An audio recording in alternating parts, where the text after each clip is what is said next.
Hi, everybody. Welcome to the Hunting Illinois podcast. So right now we're just gearing up for archery season. I mean, we're in the week of the first day is Saturday. It's coming right? quick. I mean, it's coming fast. I know. I just got out scouting. I went out scouting a little bit before, but last weekend I was kind of doing my final rounds.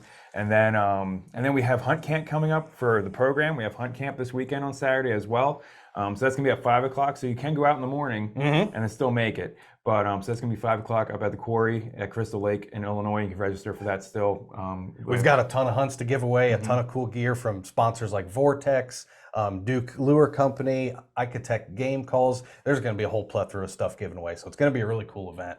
Whether you're looking for a mentored hunt, whether you're looking for some cool gear to win, or you just want to have a good evening and hang out with some like-minded people. Yeah, absolutely. And then all the conservation groups are going to be there. We have a lot of partners. They'll have their tables set up. You can learn more about them. If you'd like to join them, that's great. You'll get more tickets for the raffles that we have.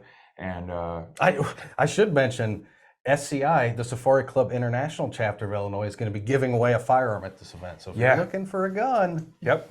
Yeah, what kind of gun? That's a surprise, actually. We haven't advertised that anywhere yet, so that's the first time we're saying that. But yeah, somebody who comes to hunt camp is going to win a gun. So pretty cool. It is going to be cool. Now you won't be able to take it home that night because we'll have to connect you with the FFL and do the proper paperwork and the background check and all that. Three-day wait, but still, Henry Golden Boy, a really not the only a lever shoot gun, but a really beautiful gun. The Henrys are they're as well made as they come. They are. I have one from like the 1970s that I inherited, and it still looks like it's brand new. That's awesome. They're gorgeous. And if people live close enough, they could even hunt in the afternoon and still make it, because you don't have to get there right at 5. We're going to have educational tables set up from 5 till 7. But show up whenever. So fresh out of the stand, you still got your black paint on and all that. That's fine. We're not gonna no dress code. I think like pants and shirt and all that's required. Shoes probably. I'm not certain. But other than that, no dress code. There you go. It's going to be fun. Yeah, and we're hanging out till 11 o'clock that night with the bar. So the bar's open, so we're going to be there. So plenty of food. To stop by. Yeah, it's going to be great. So we have hunt camp coming up. We have deer season coming up. So this is going to be a podcast. We're starting up our hunting report because hunting season's upon us. And then we'll go into some more archery talk like we've been having the past couple podcasts here. So we started off a couple podcasts ago. We went over what it was like to go buy your first bow, different things that you want to consider, vertical bow versus crossbow, and just kind of what you're looking for. And then we talked to Aram, and we looked into traditional archery and kind of what kind of hobby that is, and going down that kind of rabbit hole of tradition. And then today we're going to go more over kind of tuning up your bow, and then arrow selection and broadheads, which is always a fun topic to discuss about preferences there. And there's always a transition, just to kind of give a preface before we really dive into it. A few years ago, everybody was so focused on the velocity of a bow. You have to get, 400 feet per second. You want to get as close to that as possible. Now you're starting to see this shift where people are, maybe speed isn't the only concern. And you're seeing a lot more people switch to heavier setups, a heavier arrow, a heavier broadhead, just to get more of that, that initial punctuation? No. Puncture power. Puncture power, You have to throw a wiffle ball pretty darn hard. Exactly. To hurt something. Whereas you don't have to throw a bowling ball all that hard to do the same amount of damage. So So it's really neat seeing that kind of shift, not only in marketing, but also just hunter preference. It's quite fascinating. So I guess we're going to start with the hunting report.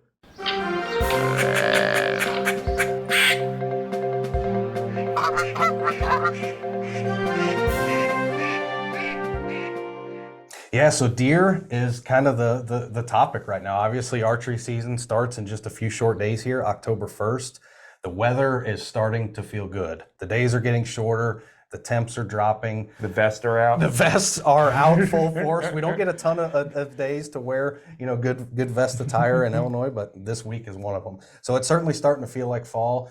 The crops are also starting to really get pulled out of the ground. I've been seeing quite a bit of harvesting action the past week or so, starting to see that really trend up. And that's really going to start transitioning these deer from hitting some of these kind of summer, early fall food sources starting to transition, back to the forest interior and really focus on some of those mast crops like your acorns and things like that. And I know we were out a few days ago, just kind of filming a short commercial for Hunt Camp out in the woods, and we were just looking at the ground, and it looks like we're going to have quite a decent acorn crop this year, which I was a little cautious about, just because obviously in our region here in East Central Illinois, we had some pretty significant drought pressures. We were under what I think they consider a Category 2 drought, which isn't too bad, but enough that it did kind of cause some concerns, over the acorn crop and other mass production. But it certainly seems like it's going to be, quite a good year for it still. Sure. So I know you were out I've scouting. heard the mass trees will actually overproduce in some instances of stress, because it's kind of like, the organism, the tree is telling itself, Sure. times are hard, put all your energy into making acorns, because this might be the last go. Yep. My tomatoes certainly do that too. So that makes complete sense. But you were out scouting this past weekend, and I was out the week before, and I've got a few trail cameras running. I'm starting to see a little bit of a shift in areas where I've historically seen a lot of deer activity. The past few weeks were a little bit slower, but really the past week and a half, 2 weeks, it has just, really started to shift back to these, more oak hickory dominated forests. And I think we're on the cusp of that, where last year, this time of year, it was still relatively warm. But Yeah. we've got some decent cold fronts that have come through. Average temperatures, are in the 50s and 60s. So it's shaping up to be a decent, early season, October. But what were you looking at last weekend when you guys were out? We were out. I was still going in some new areas that I haven't been to yet. So just kind of looking around, seeing the different deer signs. We saw a ton of bedding. Just a ton of bedding. And so we were trying to figure out. I had an idea where the food source is going to be. I mean, there's some crop fields down where I'm at, so they're probably going to be heading over there. There's definitely some mass as well. But we were just trying to scouting out, seeing where the trails were at, seeing where the confluence of trails are, and then kind of getting an idea where they're going from that bedding area that we stumbled upon, which had, just a ridiculous amount of beds in it. That's exciting. That I was almost like, okay, we're a little too close to being into the bedding area. And then so we backed out of that, and we just tried to find the trees next to that area, because it was a large field with some tall grass. And then so that's what we were really just looking for. Sure. Was just looking at the different trails, and just kind of getting a layout of that spot, because I haven't been there before. Yeah, so just cool. trying new stuff. It's always nice to scout a new spot. I always enjoy that. Like, it's not even gonna be the spot I'm gonna probably hunt first day. Oh, like, really? It's probably like later in the season type of thing. But because I already have an idea where I'm gonna be going first day, so I was just kind of looking around, almost for like rut. Getting ready for late mid-season. Nice. Yeah, again, you gotta have those backup spots too, it's just so in case important. somebody's in your spot, or you got the wrong wind, or whatever the case might be. Yep. Yeah, And you gotta love public land. I mean, we went through some stuff that I didn't think I would normally go through. I think it was because I had a friend with that we kind of pushed each other to do it. Sure. We're like, oh, let's go walk through this real thick stuff and see if there's anything on the other side. And then as soon as we popped out of the thick stuff I would think no one would go through, I pop out and there's a camera there. And I'm like, darn it. So you just wave at the camera and just just keep going. I'm like, all right, well, we're gonna go about 100 yards away from this spot now. So so we kept moving, but But that's an important component of scouting this year is, not necessarily, obviously we're all focused on kind of deer sign, deer habitat, but I also pay a lot of attention to hunter sign and just being able to kind of, pseudo analyze where you think other hunters are going to be. Oftentimes just finding, that little sanctuary where people aren't pressuring it, especially on public land, can be quite important. And you brought up a good point the other day. Historically, it's a lot of times people say, oh, you just got to go far. You just got to get deep in the woods to get away from people. And that's not always the case. Sometimes it's a physical obstruction or really thick habitat, kind of like you were leading to. You probably thought there wasn't going to be anybody there, but there is. And I think you kind of said it best the other day. In some areas, right next to the parking lot is one of those areas that for whatever reason people just don't go to because it's too close. And we do say that a lot. I mean, we say that hunters usually stay within a quarter mile of the parking lot, but sometimes like even like overly obvious places, you almost as a hunter, you almost want to walk through the thick stuff. It like feels good. Stuff that's too easy or too obvious is like, well, they're there, but there's a big cornfield there. Yeah, right. Clearly they're gonna be going in and out of the cornfield, and you just don't sit on the cornfield, and instead you're like up on top of the hill when they're down on the bottom going into the corn. And that's what happened to me last year anyway. Like I finally was like, all right, I'll sit next to the cornfield, and then that's when I got my deer. But I mean, it's just one of those things. It's another mental hurdle that we have as hunters of like trying to make things more difficult than they have to be. I mean, like people have said it before, go to where the deer are, not where you think they should be. And sometimes that is right next to the parking lot. Sometimes that is near a house that, as long as you're within legal distance from the house, you may be sitting there and watching a guy mow his lawn and be having a nice deer come walk by. Right. So, like conceptually, we were 100% correct to say go where other people aren't. Yeah. But a lot of times it's not always distance. it's not. That's It could such a just good be point. like, yeah, exactly. People just think it's too easy, or it's too close to something they think they shouldn't be near, but they actually can be.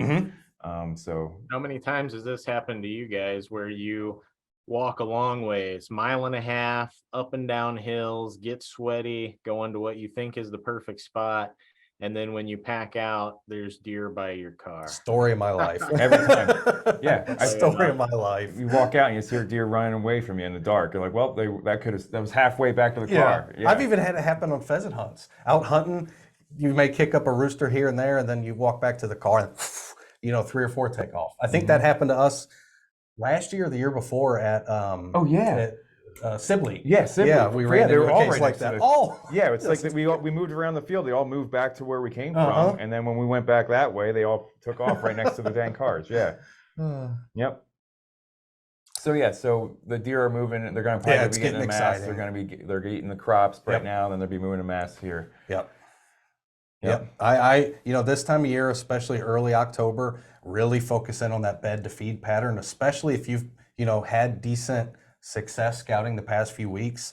That first week or so of the season, their behaviors really probably aren't going to change much from kind of that late summer pattern. As they start to get pressured, you'll start to see them shift a little bit through kind of mid-October. That's what a lot of people kind of call the October lull. I kind of find it to be a pretty bad misnomer because I think it causes a lot of people to lack confidence and to not just go out. Yeah. And there's, excuse me, a lot of good activity during, mid-October. The challenge is that pressure certainly does kind of influence deer's movement, but a lot of times instead of, just completely reducing movement or, lowering the intensity of movement, a lot of times all it does is kind of shift it back an hour and a half, so that they can kind of use that cover of darkness to kind of, as a safety net. So in these instances, I really shift a little bit closer to the bed side of that bed to feed pattern, so that by the time that deer or that buck or doe family comes where you expect them to, it's still within kind of that legal shooting line. Yeah, and I just want to point out, we just put up a newer version. There was one up before, but now we have a newer version from this past week where we had our webinar, which was the deer hunting strategies and a stand placement webinar. I think it's one of the best webinars that we have. It's very encompassing, talking about how to figure out where the deer are on a landscape, looking at satellite images, looking at the habitat, and then understanding the seasonality of deer behavior and seasonality of weather, and then seeing how those different things can help you figure out where to sit at and when. And you go over this scenario, and then we talked about the staging area. And you call it the staging area. So instead of hunting the field and where the food is at, they might come and hang out on the side of the field and not come out until it's dark. So you need to be where they're hanging out at before they come out into the field. That whole concept of a staging area is, I think, one of the coolest deer behaviors. I've seen a doe in what I would consider a staging area, basically the edge of a field, and she literally stood there for 45 minutes to an hour and just kind of surveyed back and forth and just watched that entire field until, like you said, that sun started to set. They had, that additional safety from the cover of darkness, and then her and then, 6 or 7 others started to follow and they hit the field. So that's a really good point. It's like they're waiting outside the restaurant before it opens at dark. Yep. But Curtis, what have you got for us for the waterfowl report? Oh, you guys want to talk about fun stuff now? No, just joking. I like deer hunting too, but duck hunting is a lot more fun. And unfortunately, teal season is now closed, but we did have a nice peak right in the middle of teal season there. So folks were a little bit disappointed in the early season. I should say some folks were definitely on them because, it's like the first couple days of the season everywhere. None of the teal know it's season yet. So I feel like they're out in the open. They're moving around a lot more during shooting hours. And so people, of course, had great hunts, but it was right around the flight that happened on, I think it was the 13th of September when the blue-winged teal number peaked. And then they flew again here a few days ago, right at the end of season, and blue-winged teal numbers were about half what they were earlier in the year. So ebb and flow. Blue-winged teal migration's a super interesting one because they migrate super early, and it's a super long migration too. Folks don't realize that at the same time in September, there will be blue-winged teal in both Mexico and Canada, which is really Wow. cool. So maybe only pintails are the only other duck that are that spread out, but um, really cool bird and really flighty. They're here today, gone tomorrow. So if Now, you what causes that early migration? Because obviously, I wouldn't imagine it's, that freeze cycle that causes a lot of the other waterfowl to start pushing down. Yeah, it's all photo period with all ducks and pretty much with everything that's on a circannual rhythm in nature is tied to photo period because that's the only constant. Um, Mm-hmm. weather, anything like that is so volatile, not only year to year, but decade to decade potentially.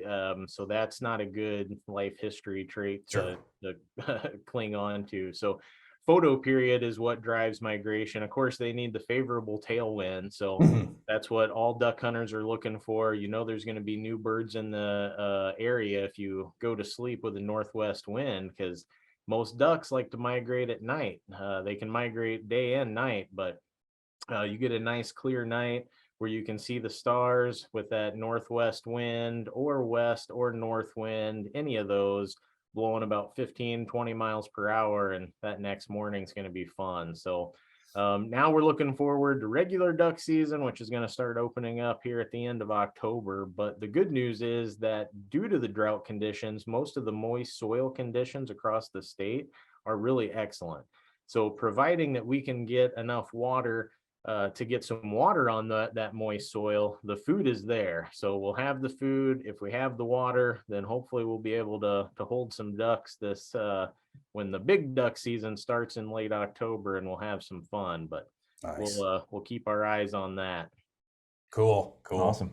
I do want to point out that anybody that wants to see the waterfowl counts can go either on Facebook and search the Forbes Biological Station that's out of Havana, Illinois, or you can search bellrose.com and you can look at the all the aerial waterfowl counts that breaks it down by species. There's geese on there, swans. They even have shorebird counts. And sometimes on Facebook, they'll do a little blog entry where they write about it. So you can keep up on all those migrations and be the first to know when the ducks are coming if you keep tabs on that.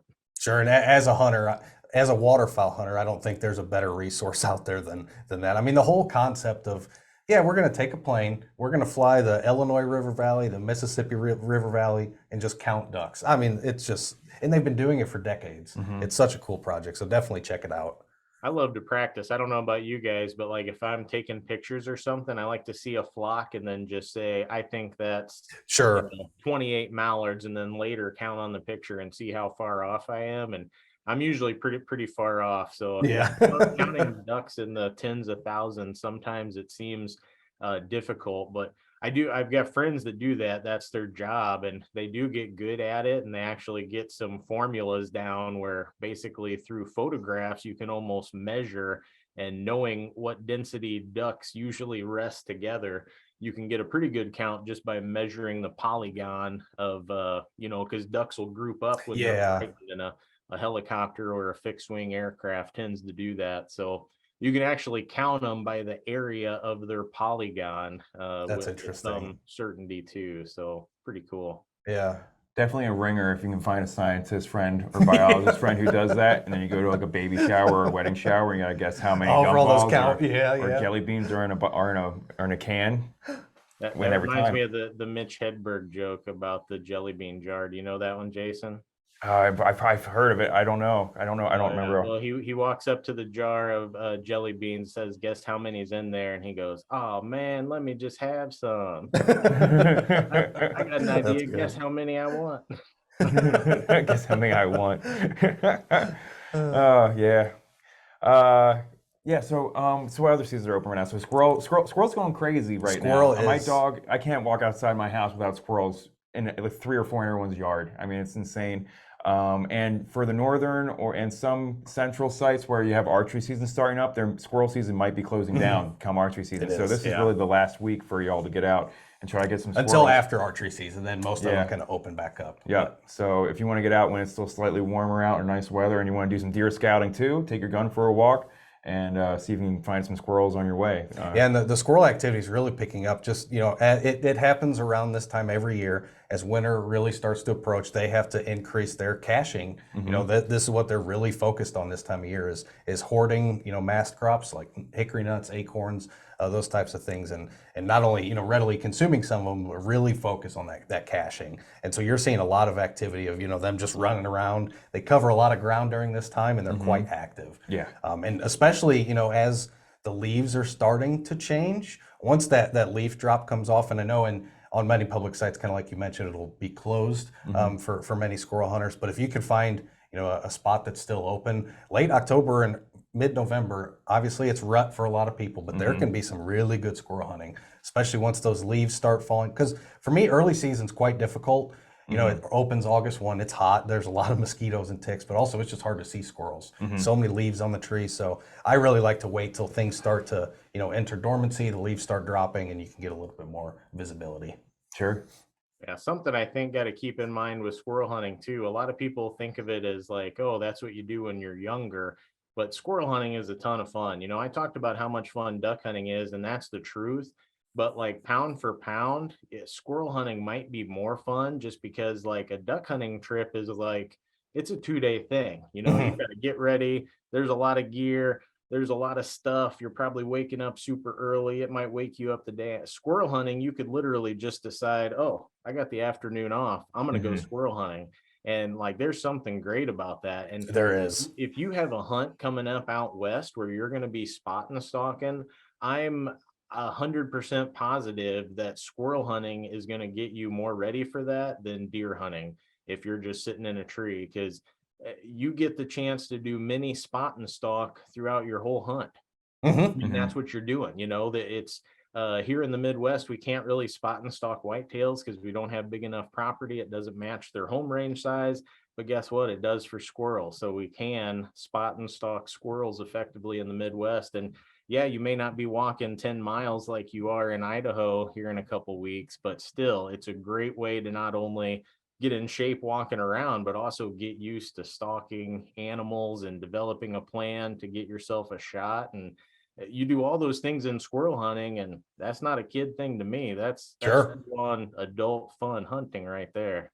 And honestly, one of my favorite deer spots on public land I found through squirrel hunting. I was just in there squirrel hunting, tons of squirrel activity. I ended up limiting out all in this one, probably 100-yard diameter area. Turned into my favorite deer spot because again, a lot of times they just use a very similar habitat. So Yeah.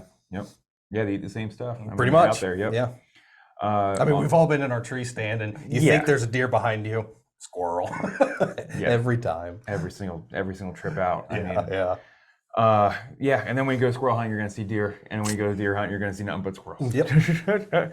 But and then also dove season's still open. And I was just at a wedding this past weekend. I almost asked the venue if I could set up and go dove hunting there the next day because they were loaded with doves. Oh, so, yeah. Yeah, I was seeing flocks of them flying around. So they're still in the area.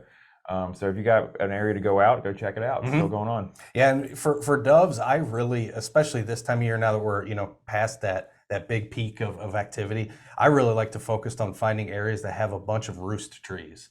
And so if you find a bunch of areas with dead snags that are kind of adjacent to a food source, whether it's a cornfield, a barley field, any kind of field really that has some kind of grain crop that are small enough for doves to ingest, chances are doves are probably going to be using those snags. I've had a lot of good success just walking to a field that looks quote unquote dovey, finding a dead tree and sitting literally right next to it. Maybe put up a few decoys if you just want to increase your confidence a little bit, and just kind of sit and wait and hope you're good aim. Yeah.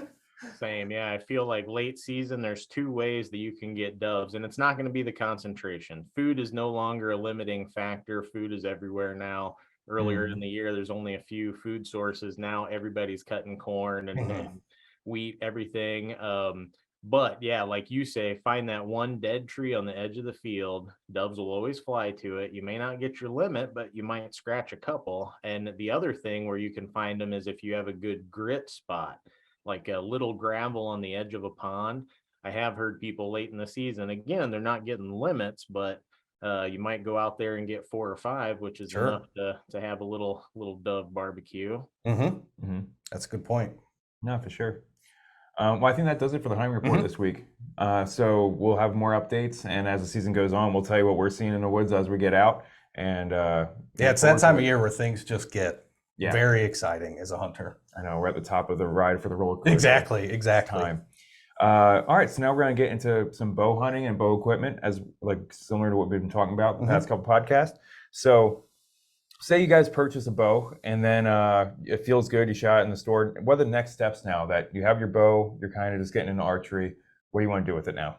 Yeah, I think Curtis can kind of expand on this, but my first step is really the whole process of a technique we call paper tuning. Okay. And so essentially this is, for lack of a better example, you're just shooting your arrow through a piece of paper and you're looking at how it tears that paper. And what it really does is show you if there's any canting or any, twisting of that arrow to make sure you have perfect alignment. Because even if you're, a millimeter or two off of alignment at the bow, by the time you're out to 30 yards, that could be a substantial drift.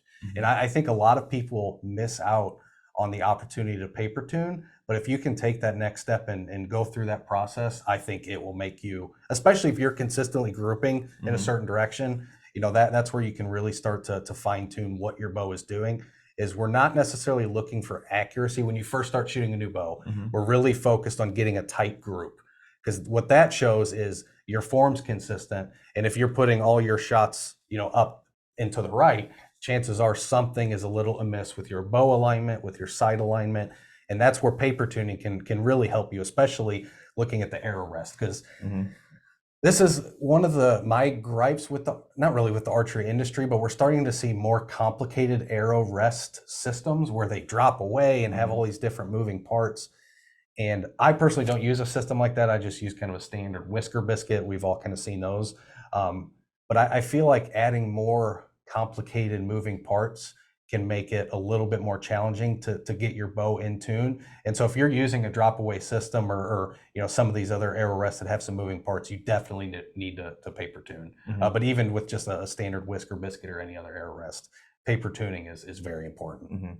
Well, for those who don't know, whisker biscuit is a circular rest that has like bristles in it. Exactly. And then your arrow flies through the bristles and doesn't really destruct the and they were arrow. very popular in kind of the 90s through the early 2000s. What I really like it for is it allows me to have a little bit more movement with the bow without having to worry about that arrow bouncing off a rest. Sure. And that's just one less thing I want to worry about when a deer's in my effective range and I'm getting ready to take a shot. It's just one less thing to worry about. You can move the bow at different angles and you don't have to worry about it, falling off the rest. So why not just sight your bow, and why paper tune and not just go and sight it right away and just move your sights around? And then you can have it certainly do adjusted? that. The issue is, especially with paper tuning or with, let's just say, sighting in, you're not going to see the nuances that maybe your arrow as it flying is kind of canting sideways.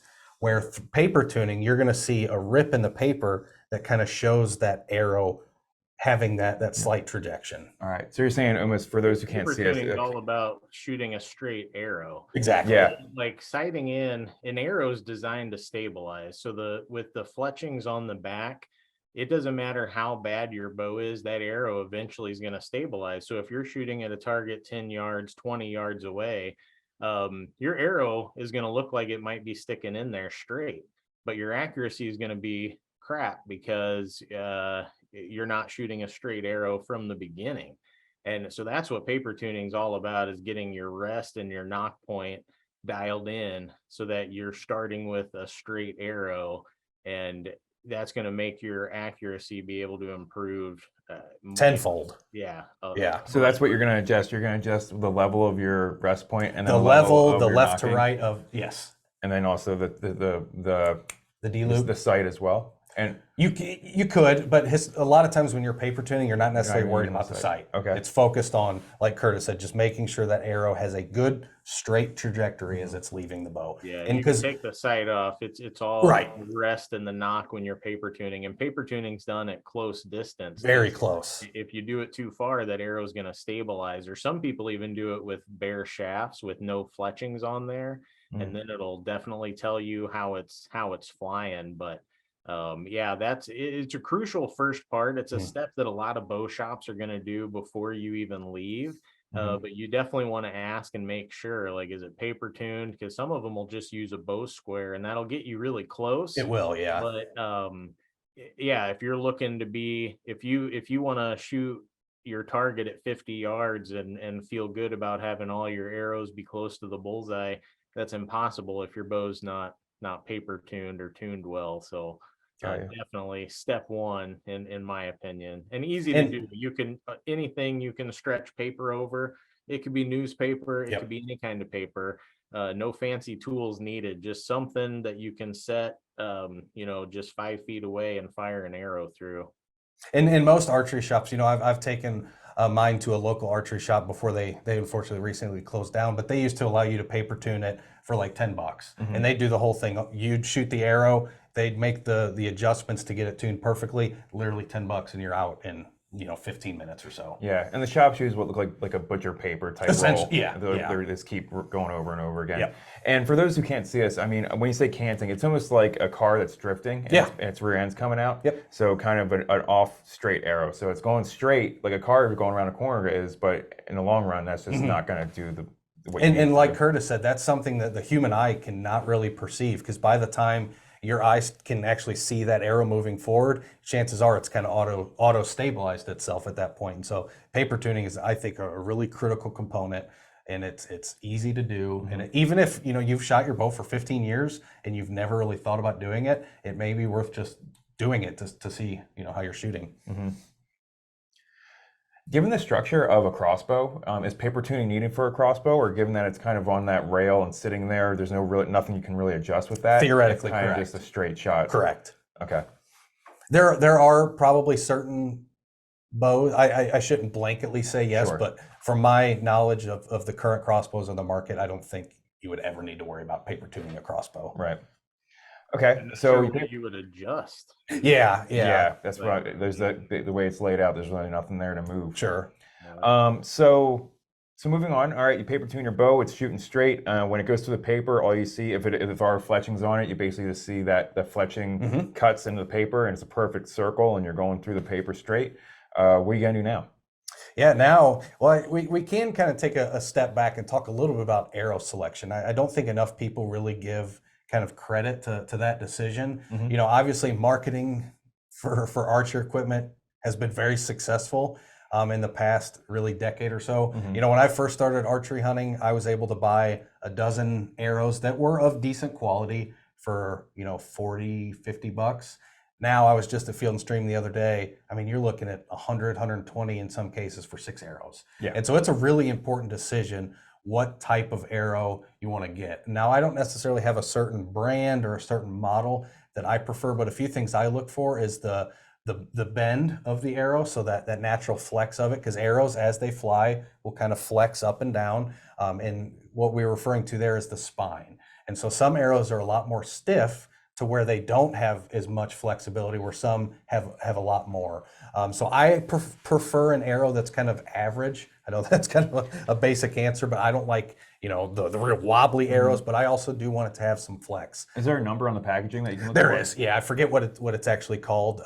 Could look that up here in a second. But what I really focus on is the overall weight of the arrow. And I kind of mentioned this when we first introed this topic at the beginning of the podcast. There's been a drastic shift from we want the fastest arrow because that's going to give us the best penetration, to now people are kind of applying some basic physics and saying, well, no, you also need to take into account mass. And so what we're seeing is a lot of shift towards arrows that are becoming heavier. Some are even, have what they call full metal jackets. So they have a full metal insert inside of that arrow shaft that may be, a carbon fiber exterior, but have that additional full metal jacket inside just to give it a little bit more mass, which can really increase penetration power. As opposed to your broadheads, you can add a little bit of weight. Maybe you switch from, you know, a 100 grain tip to a 125, which again gives you a little bit more mass on that front end, which really does increase that penetrating power.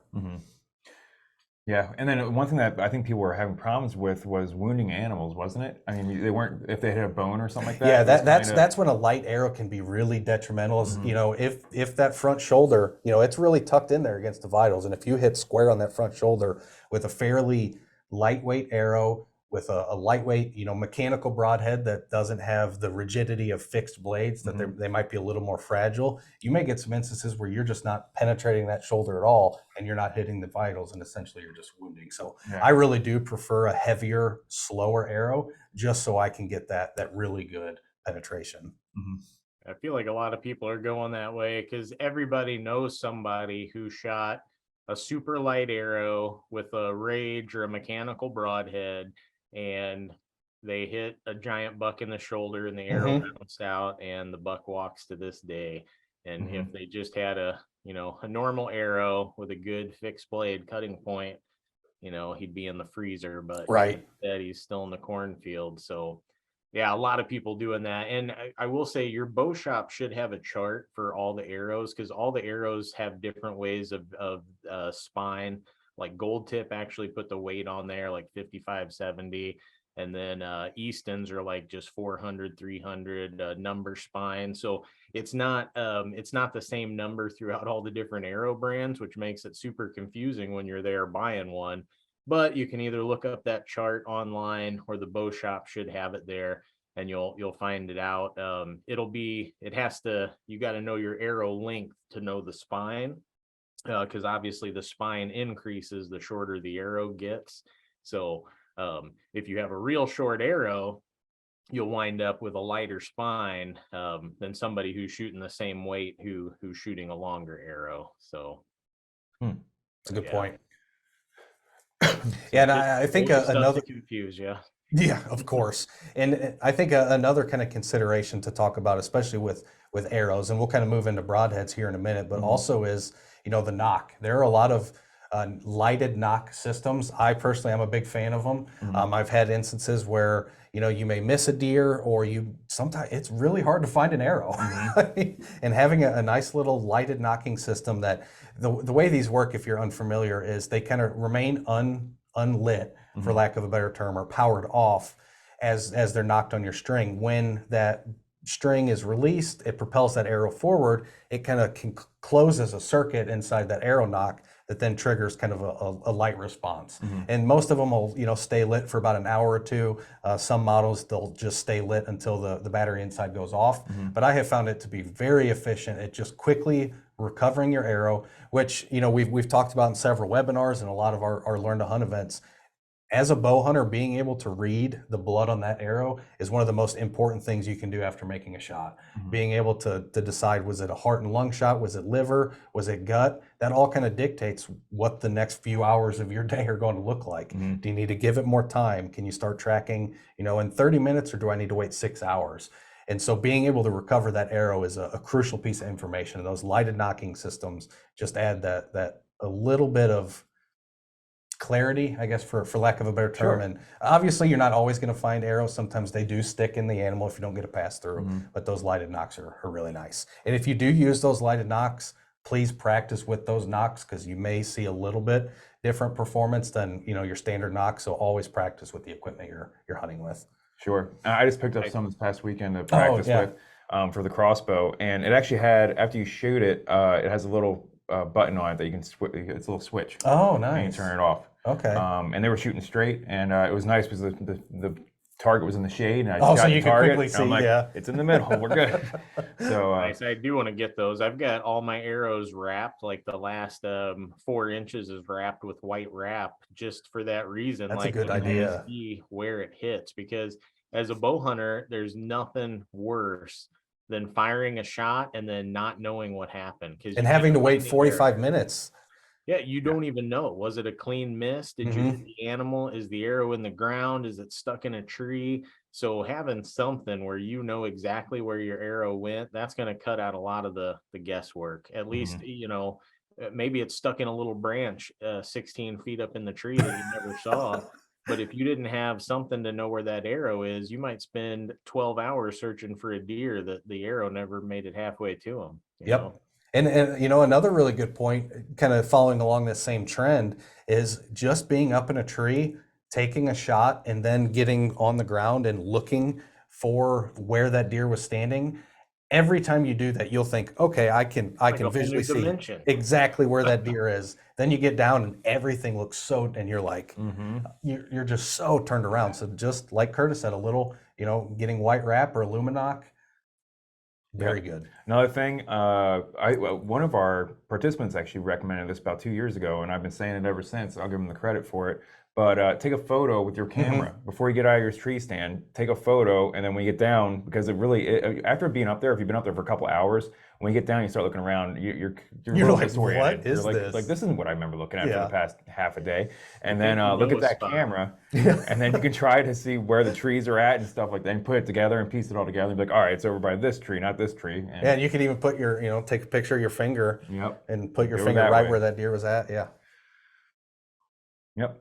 But yeah, and another really important aspect of archer equipment is maintenance. And I think this is what I'm personally guilty of this. I clean my firearms very regularly. I treat those with the utmost respect. I don't always do the same with my archer equipment. I need to get better at it. But there are some really basic preventative measures that you can take that'll, increase the longevity of your bow and especially your string. Just applying wax on a semi-regular basis, especially if you're using it a lot, Mhm. can really preserve those strings. And if you need a new string, now's not the time to do it.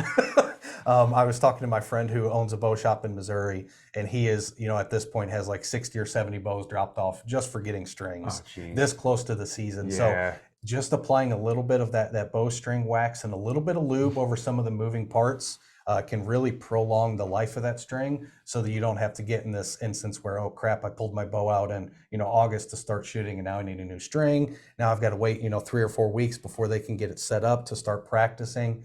So a little bit of preventative maintenance can go a long way. Mm-hmm. We For should have a sure. summer Still, you reminder. you Yeah. should replace your string like every 5 to 7 Yeah. years anyway, even with good maintenance. So because they will slowly stretch over time. So you definitely do not want to have, a 10-year-old string on there. Um, not at all. But we should mention like the proper way to wax your string. You can also over wax if you have Yes. like waxy buildup.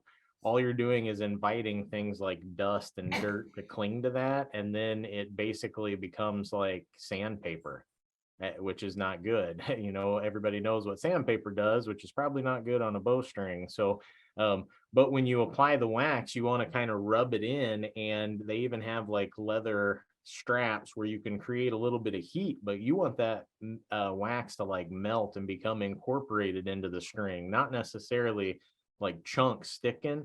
You shouldn't Mhm. see any of that. It should be smooth, and it should almost look a little wet. That's how Yeah, you know. just like a light glaze. Yeah, but no clumps, because that's inviting dirt and grime, which is bad. You don't want that sticking in your bowstring. But definitely wax. And I mean, personally, I think sometime around 3 to 4 times a year waxing is good. That's That's, kind of yeah. what I do. So it's not something you need to do like every week or anything, because it stays in there. But as soon as you start to see like maybe little fuzzies sticking up, then that's a good time to grab your bowstring wax and hit it up. Really good point. And I also do want to bring up, a lot of times, especially, early season, you're going to get some of these, fall rain. If your bow gets wet, make sure that sucker gets dry and dries off. Don't put it back. I've had or seen people, put a wet bow back in a plastic case, and they just forget about it for a few weeks, and then you take it out. The string's not going to be in good condition. All those screws that kind of hold things together are going to start to get a little rust and a little patina. So it really is important. If that bow gets wet, you want to make sure it gets aired out, gets dried off pretty quick, because there's a lot of metal parts that can rust on that thing, and a lot of those parts are very important to the overall integrity of the bow. Yeah. Never leave it in your hot car too. That's one thing Yes. working at a bow shop. Probably the most common, other than people accidentally dry firing it, the most common reason bows got destroyed was because they sat in a car and the car got to 110 degrees and the thing blew apart. because at that heat, it's not designed to withstand the pressure, So Right. yeah, not supposed to be in hot cars. So definitely, I guess if you have to keep it in your car, the trunk would be better than the cab, but not a good idea when it's warm out. Yeah. Do you guys want to talk a little bit? So About broadheads, no, but we should. I know. Yeah, so broadheads. We've kind of alluded to it already, I think. So we can just come out and say it. How do you guys feel about broadheads? Yeah, everyone's got their own personal opinion. We can kind of each share our, personal philosophy on things. I think we all, share a similar mindset. I will say, I think a lot of the marketing for broadheads has become overblown in many cases, and I think there are a few things that are more important to look at rather than just the overall cutting surface. Obviously, the cutting surface is important because that's going to, open up that wound channel. It's going to hit those vital organs. Now in Illinois, we do have a law that requires us to at least have a minimum of 7/8 inch of a cutting surface. So the vast majority of broadheads are going to fit within that, but you do want at least, making sure you're meeting that minimum. But I have, gone back and forth. I've used mechanical, I've used fixed blade, I've used mechanical, I've used different types of mechanical, some that open by pushing on the tip and then it kind of expands. Some are kind of the folding out type that when they go through, the blades kind of fold out and back. I have kind of switched back to fixed blade, and that's for a few different reasons. One of the big ones for me is longevity. I used to use, some of the mechanical ones that have fairly flimsy blades. Yeah. And in a lot of cases, those are kind of a one-time thing, right? Those blades are so thin, they're going to get bent, they're going to get chipped. My fixed blades, however, I can remove those blades, give them a nice quick tune-up with a sharpening stone, get them back to razor sharp, and I can use them again. So that's kind of one reason why I use fixed blades: longevity. Two, simplicity. I've had cases with my mechanicals where I've gotten in the tree stand and I realized all my O-rings that held, those flaps together were gone. So I kind of had to call that hunt a loss. So simplicity is another one. And then another one for me is just the less moving parts, which kind of falls along the same lines as simplicity. But I have found better penetration.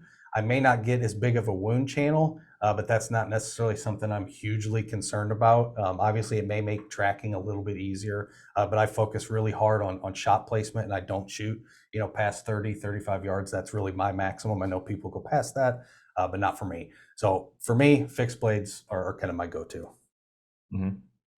Curtis? Yeah, I mean, I agree. I've always shot fixed blades. I've never seen a reason to shoot mechanicals because I've just when I've shot them at targets, I've always had to recalibrate my sights anyway for mechanical broadheads when I switch from field points to the mechanical broadhead. So if I've got to recalibrate my sights anyway, I fail to see any benefit to mechanical broadheads. I mean, you alluded to they can have larger cutting surface. Yeah, that's true when they all open and function correctly. Yep. So, but I guess that's the only minor positive. I mean, I hate to be so, on one side of the fence, but just legitimately, I can't think of another positive of mechanicals. They look cool. That's one of the. And again, I've shot mechanicals. I've never really ran into an issue where, I lost a deer or I didn't harvest a deer to where I could blame it on the mechanical. It's just kind of the way I shoot, the equipment I shoot. The fixed blade just works perfect for my scenario, and I don't really see a need to shift back. Yeah. With my crossbow. Just had to say, just ask my good buddy Jeremy from Columbia, Missouri. The biggest buck he'd ever seen in his whole life stepped out at about 16 yards. He shot a little high, mechanical broadhead, hit him right in the spine, bounced off, never even opened up. Deer was unfazed. It was like a bee sting. Yeah. Oh man. If it was a fixed blade, obviously that deer would be in his freezer on his wall. Yeah, and that in my opinion, that's probably the biggest advantage of a fixed blade is that it doesn't always, but it has the ability to go through bone. We always talk about as archery hunters, the biggest and scariest shot you can ever make is hitting that front shoulder. With mechanical, you really don't have a lot of hope to fall back on. With a fixed blade, you may get enough penetration that you're going to hit those lungs or that heart, depending on your angle. So definitely. And anybody who's ever butchered a deer, the shoulder's it's not like dense bone. You can go through. So there are folks now that are shooting heavy arrows, that are shooting single piece broadheads, a lot of them single bevel, that don't shy away from a quartering toward shot blowing right through the shoulder because it's no issue. That's a shot that's almost off the table for anybody. It's definitely off the table for anybody shooting mechanical, but now that's a kill shot that some of these people are taking. Definitely not one I'm saying that I endorse. I still take the broadside or quartering away, but it's nice to know if you accidentally hit far up through the shoulder, you're probably still going to have a fatal shot because that arrow is going to keep going. It's not stopping right there at the scapula. Yeah, and I think that's important because one thing I found out when I was shooting mechanical, my shots tended to drift a little bit far back. And reflecting back on that when I kind of made the switch, I think a lot of that is just that subconscious of I have to make sure I'm staying away from that shoulder. Just knowing if I hit that shoulder, I'm not going to do 100%. the arrow's not going to do what I Yeah. want. Or with a fixed blade, I'm just really focused on getting as tight to that shoulder as I can, and I don't. So I think a lot of that subconsciously can really play in. That happened to me. I started out hunting with my crossbow, and I don't know why, but I went with like the smallest fixed blade that I had. I don't know what made me do that. I just picked the one that was there. So then they worked really well, and then I probably got influenced by the marketing. I don't know why, but I picked up the expandables, and I had success with that. I mean, I hit some deer, and the wounds on those things were insane. It was almost too big. On some of them, I mean, it was huge. Yeah. The holes that those things would leave on a deer, and then I had exactly what you guys are talking about happen to me.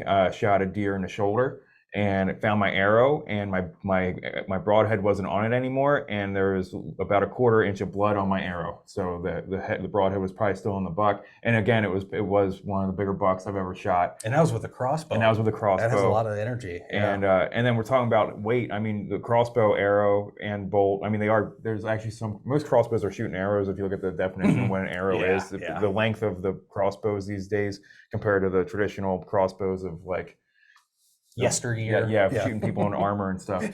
Those were bolts. Those were little things. But these ones are actually arrows. But so your snobby friend who's like, it's a bolt, it's not an arrow. It's actually probably an arrow. So those are pretty light. I mean, those are light and fast, and you got to make sure that when they do have a lot of energy. I don't know. I haven't shot anything through the shoulder, so I don't know about the penetration through the shoulder. I have with a crossbow a few years ago, and it went through. It went no through. problemo. Yeah, so it actually went through the opposite shoulder too. And this was me using that older crossbow too, so that's probably why as well. So I had one of the first gen crossbows that were allowed to be bought by 18-year-old healthy people, So anyway, so I went, and now I use fixed blade. So now I use fixed blade again, and for those reasons. And I think I did exactly what you said, which was you start kind of drifting back a little bit. And that can be very dangerous for an archery shot, especially if, like Curtis said, some people will take a 1/4 shot with archer equipment. I never will. But even if it's slightly 1/4, and then you're drifting back subconsciously a little bit to avoid that shoulder, I mean, you may get lucky and get liver, but you're in for a long night, and chances are you may not recover that deer. So I like to be able to have that leniency where if I hit the shoulder, I'm not instantly freaking out. We might get some hate mail for all That's fine. the shade we're giving to the mechanicals. So just know, everybody that uploads the picture of the giant wound channel, we absolutely agree. Like if done correctly, expandables are going to work very, very well. Yeah. And like I said, I shot them for years. I never had a big issue with them. I would occasionally get a blade that you could tell opened up and then hit the rib, and it would basically, almost bend and look like a circle. So for me, fixed blades. Yeah. If mechanical broadheads give you confidence to get in the woods, by all means, use it if it's legal. Legal methods, just cutting off some of the hate mail right in the beginning. Yeah, every hunter has a preference about everything. That's the fun of it, though. To go back to Curtis, I think the problem that you said where you're taking your field tips and then putting it on and then going to the expendable and excuse me, I think it must have happened a lot because I know at least the main brand of the expendables start coming out with a practice tip. So it's the same head, it just doesn't have the blades that come out. And most fixed blades will come with a practice practice broadhead tip, too. And so- that's a good point though. Please practice with that practice broadhead. Whatever kind you're using, if it's a mechanical fixed blade, if it came with a practice broadhead, shoot it a few times because it will likely perform differently than your standard field tip that you've been using. It may not be drastic. Chances are it'll be enough that you may, I may need to adjust things a little bit. And same with if you have a fixed blade, make sure you practice with a fixed blade, and then make sure if that's the one you're going to hunt with, sharpen it before you go out with it. But make sure that all your practice with what you're going out with every time. So practice as you would. Yep. Wear your gloves. If you're wearing a face. That's actually a really good tip. When I first started bow hunting, I wore this. I saw it on TV. That's what everybody did. You wore these, mesh face masks. Mine wasn't one that you could really see through very well. I had, a nice little 8-pointer come in. I was probably 15 years old at the time. I drew back, and my face mask at that point had kind of shifted, and I couldn't see nothing. Oh no! So here I am. My face mask is covering my. So it just brings up a really good point. Practice how you plan on hunting. If you're going to shoot with gloves, wear your gloves. If you're going to shoot with a binocular harness on your chest, practice with the binocular, because all those little things can really, impact how you're holding or how your string releases. It's really important. So really, a lot of people are in for a rude awakening when they practiced all summer in a t-shirt and they go to shoot their bow the first time in October in a coat and binoculars on their chest and they mess it up and like, oh, I've been there. Wasn't used to that. Man. All right. So anything else you guys want to talk about with gear and kind of getting ready for the season here? No, I don't think so. I mean, I think the big thing with archery is like what Curtis said earlier. Whatever gets you in the field, if it's legal, go for it. Yep. Yeah, and just hone your equipment, paper tune your bow, sight it in, make sure you're shooting the broadhead you're going to be hunting with, whether it's the practice expandable or the practice, I've got practice tips for my Montex. They look just the same. And the Montex fly just the same as the practice tip. So, but yeah, like Jason said, if you do practice with your actual broadhead, either don't hunt with the one you practice with, or you have to sharpen that because a target will dull that thing super quick. So it's not ready to hunt after you've shot it into a target 4 or 5 times. Yeah, in summary, I'll just kind of wrap up kind of along the same lines. Know your personal limitations with archery, especially in terms of effective range, and learn and practice how to identify distance. I think that's one of the most important aspects of archery, especially with a vertical bow. A crossbow is a little bit less, but with a vertical bow, 5 yards can be the difference between you completely missing and you hitting the target perfect. So either get a rangefinder or just get good at practicing. And over time, you'll really start to develop that skill set where you can get up in a tree or sitting on the ground wherever you are and say, okay, that tree is 30 yards. That's the max I'm going to shoot today. Everything else within, I can, is in my effective range. And it's a lot easier to work back. So now I know that tree's 30. Okay, that tree's 20. That one's probably 15. And that gives you a pretty good, range of around you. I mean, that's part of my scouting process. When I was out this past weekend, I was looking at the trails, and I was looking, because I got a climbing stand, which is very limiting on trees, especially in Illinois where the trees aren't that old in a lot of these places. They've been replanted. And I'm looking to see where a limb's at, and I'm trying to see where the trail is and where 20 yards out is a tree. And then I step that off. When I get to a site, I step it off and make sure I know my different landmarks. So if you don't have a rangefinder, you know what's where and the different ranges around you. Yeah, and I use a rangefinder, but I'm not one of those that I don't range a deer. When I have a deer walk, I don't want to be doing this. No. But what I do is kind of like what I described. I'll pick a 30-yard circle all the way entirely around my setup, and it's a lot easier to work back from that. Because then you're up in the stand. Okay, I know that tree's 32. It's about halfway between there. Boom, 15-yard pin should put it right on the money. Yeah. And rangefinders are great if you're going to a new area, you didn't have time to step out stuff, or if you're walking around and you stumble upon a deer, which happened to me when I was scouting. I had a couple does I could have had right off the trail. And or if you're hunting a field, especially, it's really hard to get landmarks in a field. So using rangefinders in a field for sure definitely help you out. Nice. And one target practice strategy that I want to share is I like to practice at twice the distance that I'm comfortable shooting an animal at. So in archery, I like to practice at 60 yards. And I basically tell myself, if at 60 yards at a target under perfect conditions, sitting still, if I can get all my arrows in what I call solid, basically deer vitals, which would be like something between a softball and a basketball, then I'm comfortable shooting a wild animal at 30 yards at half that. And I think a lot of people need to keep that in mind, that deer are not targets. So maybe you can go out and shoot your crossbow at 100 yards and nail that target in the bullseye every time, but the target doesn't take 2 steps between when you fire and when the arrow or the bolt gets there. So always reduce your effective hunting range to half your target range, whatever that is. If you're shooting your crossbow at 100 yards, maybe you're comfortable out to 50, but even at 50, there's a lot of time for that animal to move before your perfect shot gets there. So it might have been perfect 20 yards ago, but by the time it hits the animal, you still have to answer for that shot. So keep that in mind. Deer aren't targets, and they're really good. I don't know if they see or hear. When we were talking about deer that one time, I almost think they see it.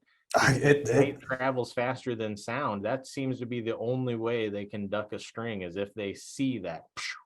And they do duck. Yeah, a lot of times. So keep that in mind, and good luck out there. Safe time in the woods. A lot of adventures to be had out there, but I promise you it'll be better than the new season of Game of Thrones or whatever they're calling this one here. You'll see better stories in the woods than you will on there. There you go. All right. Hey, we're gonna do critter trivia real quick. Okay. So we had critter trivia question last time, and this is really gonna be for Dan, because I just called him Dan too. me and Curtis know the answer to this one. So it's going to be historically, experts think that humans have been using archery equipment for how many years? Oh gosh. 8,000. 8,000? That's close. It's 50,000. Oh. That's cool. Yeah, so the archaeologists and everyone else who studies that stuff think that they're looking at, anthropologists is probably what I'm looking for. Yeah, but anyway, anthropologists, they've have evidence of up to 50,000 years ago, which is almost, I think, half of Homo sapiens' lifespan. That's wild. As far as we know it. So that's insane. Because in reality, yes, we have more moving parts on our bows, but the premise is all still the same. A stick and a string that's cool. Yep, so 50,000. Connection to our past. Yep.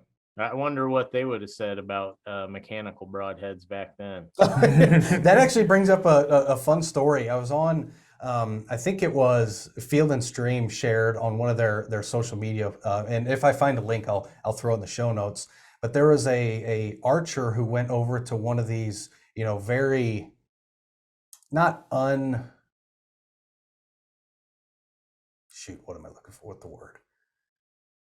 Those tribes that are like non-contacted tribes. Yeah. So there was a story about, some of these non-contact tribes. This one had a little bit of contact with kind of modern humanity, but, steered very far from it, doesn't have power, all these different things. And they took a modern archery bow to one of these tribes and let them shoot it. And just the reaction that they had was so amazing. They ended up, deciding to not use it. They each shot it a few times. We're like, no, we don't want this. We're going to stick with our standard bow. But it's still pretty cool to see. Man. All right, so we have been talking about how vertical bows and crossbows are legal in Illinois now. So if anyone's been paying attention, what year did crossbows become legal for general use in Illinois? And then a bonus, what percentage of the bows being used right now, what percentage of deer taken last year were done by crossbow versus vertical bow?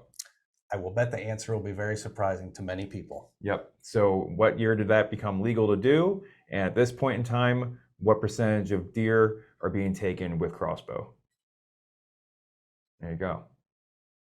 All right. Well, with that, we'll see you next time. And good luck out there hunting. If not, we'll hopefully see you at hunt camp. So come on out. Shoot straight. Bye, everybody. See ya.